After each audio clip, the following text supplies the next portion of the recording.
welcome to Mindful Mutterings. I'm Chris Maragakis, and today I'm going to look at where confidence comes from, what breaks it down, how it impacts your life, and most importantly, how you can rebuild it once you've lost it. So let's get started. Confidence isn't something you're born with or without. It's learned, built, and shaped through the experiences that we have, particularly in our early years. And that comes from the way that you're spoken to or treated, whether you were encouraged, whether you got lots of praise, or whether you were told you couldn't do something. All of that plays a massive role in how you develop your self-belief. And confidence is deeply tied to self-worth. It's the belief that you're capable, that you're deserving and you're worthy. That is the foundation for your confidence. So to work out what and why you believe what you do about yourself, you kind of need to tune into your thoughts. We can't do anything about what we don't know. So we need to start investigating where our thoughts are coming from, what we believe about ourselves, so that we have a choice. So when you have time, obviously not now while I'm speaking to you, or you'll miss the rest of the episode, but when you have some quiet time, and I often find wee breaks are a good opportunity for this, that it's perfect for deep thinking. It's quiet, hopefully it's just you and you're sitting down, which is even better, and there are minimal distractions. But anyway, just take a moment to think back to your childhood or early adulthood and work out if you were mostly told that you weren't good enough. Did someone you loved doubt your choices? Maybe a teacher made you feel small or insignificant? Because it's these moments that can have such a huge impact on our confidence, especially if that one person has a habit of finding fault with us or enjoys making us look small. Now, the point of this is not to assign blame. There's no point. It's done now. Past can't be changed. But what we absolutely can do is challenge and change the beliefs that we've formed at that time and rewire how we identify with them so that they no longer influence us. And it's in doing that that we begin to take back our power.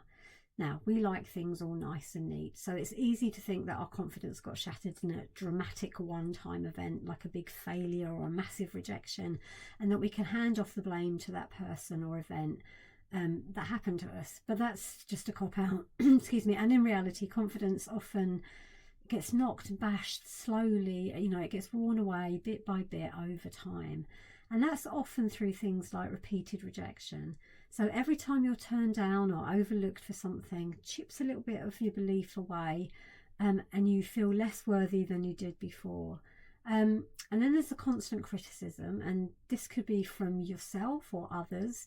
The more that you hear that you're not good enough, or that you're clumsy or rude or not pretty enough, the more you start believing it. It can also come from things like perfection and fear of failure. And when we set ridiculously high standards for ourselves, we constantly live in fear of failing, mainly because it's almost impossible to achieve what we want. So we've set ourselves up to fail, and we don't actually need help from anyone else to feel bad about ourselves. But that fear of failing, which we are obviously likely to do because we've set ourselves an impossible task, then reinforces the belief that we're not capable, that we're not worthy, that we don't deserve success. Toxic relationships are another thing. Being surrounded by people who bring you down or who don't value or respect you makes it so much harder to trust yourself, because surely your head, or at least your head, is telling you there must be a reason that they say or do what they say.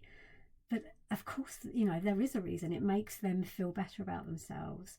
And don't judge them too harshly here, because they're probably not even aware that they're doing it. It's a coping method that they've developed in response to someone doing the same thing to them.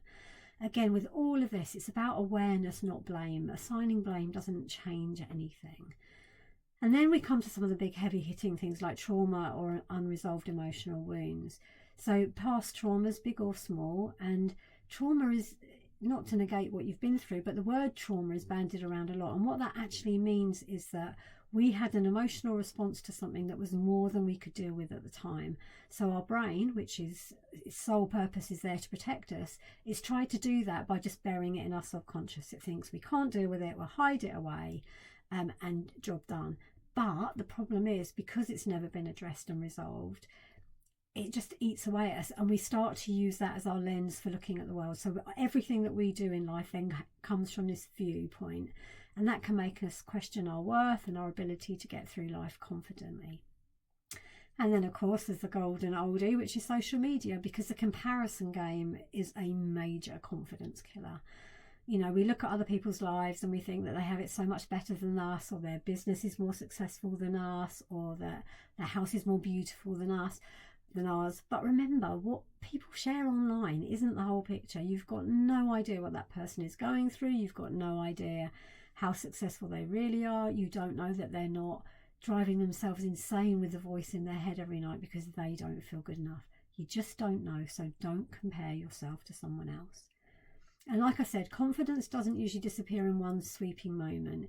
It fades through the daily interactions and experiences that reinforce the message that I'm not good enough.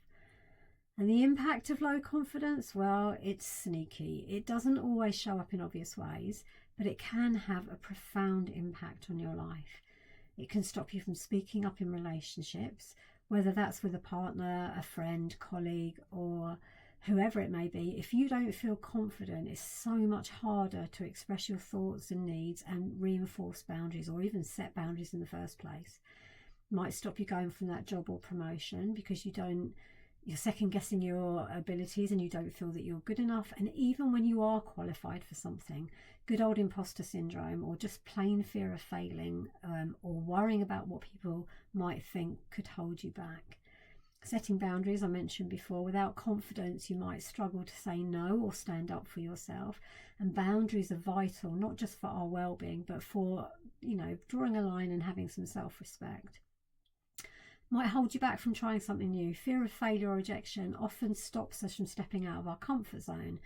And this then becomes a cycle, because when we step out of our comfort zone, that's when we become more resilient and build our confidence. But if we're not doing that, it has the opposite effect, and we become trapped in a cage of our own making, which eats away at our confidence. And then taking up space physically, emotionally, spiritually, every which way, because you might actually shrink back thinking that you're not worthy of being seen or heard, which can impact not only your well-being but also your general physical health, because you physically shrink into yourself. And that has a long-term impact as well. So when you live with low confidence, it just has such a huge impact on your life, and you start settling for less love, less opportunity, less joy. And then it comes down to what low confidence can do to anxiety, and they are a deadly pairing. Because if low confidence is not enough, when you don't believe in yourself and you're second guessing everything, you start worrying about what others think of you, you overthink your decisions, you're second guessing yourself, and you're avoiding situations that challenge you. And that cycle becomes the loop of avoidance. So you avoid situations that trigger your anxiety because you don't feel confident enough to handle them. You feel bad because the more you avoid, the more you feel guilty or disappointed in yourself because you know what you're doing. You lose trust in yourself because the more you avoid, the more you reinforce the belief that you can't trust your own judgment. And all of that increases anxiety. And the longer this cycle continues, the more anxious you become because you're not taking the actions you know that you need to move forward. So, to move forward, we need to identify the root cause. So we need to understand where it's coming from. So some key questions that you could ask yourself here is when did I first start feeling like this? Whose voice do I hear in my head when I'm doubting myself? What situations trigger the I'm not good enough feeling? And once we start to pay attention to those kind of questions, it's often not what's happening in our present life. It's about unresolved emotions from our past that are coming through, maybe a childhood experience, or even an event that occurred years ago that's still affecting how you view yourself today. And understanding the root cause is the first step in setting yourself free from it. So how do you actually rebuild your confidence? Well, the good news is that confidence can be rebuilt. There's no magic pill, but with consistent effort, you can strengthen your belief in yourself. So my advice is to start small. Commit to little promises that you make yourself. Confidence is built when we prove to ourselves that we can rely on our own word. Whether it's setting a small goal or completing a task that you've been avoiding, every little success adds to your confidence. Celebrating your wins. We definitely don't do this enough, but even the smallest achievement matters. When we accomplish something, anything, again, no matter how small, take a moment to acknowledge it, celebrate it, because This helps to train your brain to focus on success rather than failure, and that in the long term has an impact on your confidence. It reduces anxiety, it improves your well-being, it improves your physical health. So many benefits. Challenge the negative self-talk that you're living with, so pay attention to your inner chatter. Check in with yourself regularly and see if it's supportive or critical. And instead of falling into the trap of toxic positivity, and this is where you just pretend everything's fine, which is pointless and destructive, instead challenge the negative thoughts with truth. For example, if you're thinking maybe I'm not good enough, challenge that by asking, what evidence have I got that this belief is actually true? Where is the proof that what I believe and this belief that I am holding on to is true? Where am I seeing that in my life? What am I seeing in my life? Get curious and not critical, because when things don't go according to plan, don't beat yourself up. Instead, look for the lesson. What can I learn from this? Because curiosity encourages growth while criticism keeps you stuck. So looking for what you can learn from it, and rather than feeling bad because it hasn't gone the way you planned, makes you move from the victim role to an empowered role. Surround yourself with positive influences. The people around you really, really matter. So seek out those people who lift you up, who encourage you, who support you. A healthy social circle can work wonders in restoring your confidence. And remember, confidence does not come from external validation. It comes from reconnecting with your true worth. It's all about healing and showing yourself compassion, especially when things don't go as planned. And then it's knowing when to seek help. So if you find that your confidence issues are ruining your life, they're impacting your career, your relationship, your mental health, then it's probably time to get some support with that. And there is no shame in asking for help. It's actually the bravest thing that you can do. The biggest hurdle with this is often not valuing yourself enough to make the investment. But what you have to ask yourself is, if I don't spend this money on my development and change my life right now, how much will it cost me in the long run? What will my life look like this time next year, in 5 years, 10 years? The choice is yours, because if you don't do the work now, it's going to hold you back. It's going to stop, from taking those chances with your career. It might affect your relationships. It could be affecting your health. So the bottom line, I guess, what I'm trying to say is that confidence isn't about being loud or fearless or perfect. It's about trusting yourself, even when it's hard. It's about showing up for yourself every day and recognizing that no matter what, you are enough and you are worthy. And that is something that can be built over time. So take it one step at a time. And remember, it's not built on your achievements, but on how you feel about yourself, what you believe about yourself. And like I said, that will involve your healing and your self-compassion, but it's all there for the taking. So reclaim it. One truth at a time, one moment at a time, one choice at a time. Anyway, I really hope that helps you. Thank you so much for joining me today on this episode of Mindful Mutterings. If this episode has resonated with you, I'd love to hear your thoughts.